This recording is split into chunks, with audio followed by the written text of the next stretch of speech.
Hi again. Let's take a swift glance at the second part of this famous anarchist slogan. Us anarchists, along with all true freedom-loving people, reject slavery in all its forms and aspects. Slaveholders were the masters, slaves, property, possessions, akin to domesticated animals.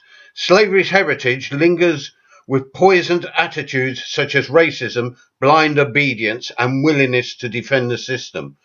While the slaveholders are no longer the legislators, their outright descendants hold wealth and power. There are still people who are referred to as masters by a degraded, capped-off-in workforce. These are the estimated 40,000 aristocrats that own a third of the land in this country. Only a full-on revolution will eradicate this still powerful, parasitic class of masters away. A minimal goal. Other more contemporary sounding masters have arisen from bankers, bosses, the super wealthy, those we have foolishly delegated power to. Again, only a serious political and social revolution can eliminate their power, influence, and domination. They have to be totally expropriated into the bargain.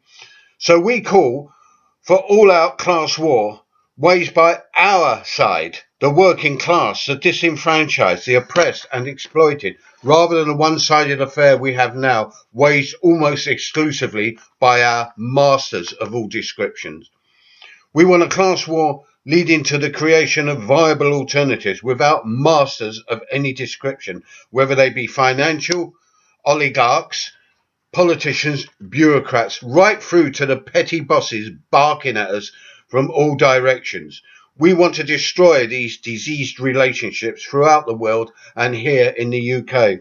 As always, the upheaval required cannot be predicted with any degree of accuracy.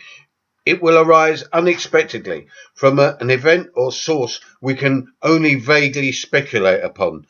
The so-called revolutionary parties of the left will only bring us another layer of masters. We are advocates for a free society unencumbered by any masters, whatever the label.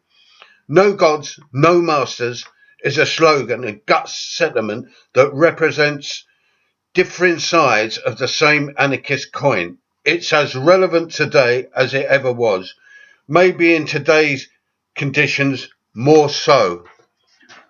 Bye.